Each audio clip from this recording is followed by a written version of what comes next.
সবাইকে ধন্যবাদ। ভারতীয় সংবিধান বহু মত প্রকাশের রাস্তা হিসেবে আমরা জানি, সেই জায়গায় বিজেপি প্রশ্ন ছুড়ে দিয়েছে।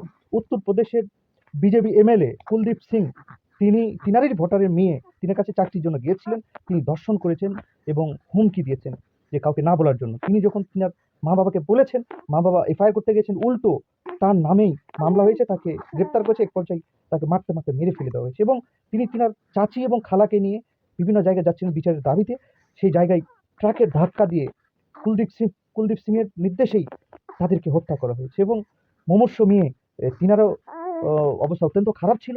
তিনি বিভিন্ন জায়গায় লিটার লিখেছেন বিচারের দাবিতে, এবং সিএম অফিসের সামনে তিনি এক পর্যায়ে তিনাকে নিজেকে জ্বালিয়াবার চেষ্টা করেছেন, কারণ বিচার না পাওয়ার গ্লানির কারণে। এবং পরবর্তীতে বিভিন্ন জায়গায় লিটারও লিখেছেন, দিল্লিতে বিচারের দাবিতে ধর্ণা ধরেছেন, তারপরেও কোনো কিছু হয়নি। এক পর্যায়ে জাতীয় ইস্যু হওয়ার কারণে সেটা তাকে গ্রেপ্তার করা হয়, এবং আমরা দেখতে পাই কি নারকীয় তাণ্ডব। তাকে গ্রেপ্তার করা হয়, কিছুদিনের মধ্যে তিনার যাবজ্জীবন, কুলদীপ সিং এর যাবজ্জীবন সাজা হয়ে যায়। কুলদীপ সিংকে কিছুদিন পরে যাবজ্জীবন সাজা সাসপেন্ড করে দেওয়া হয় এবং তাকে রেহাই করে দেওয়া হয়, তাকে মুক্ত করে দেওয়া হয় হাইকোর্ট থেকে।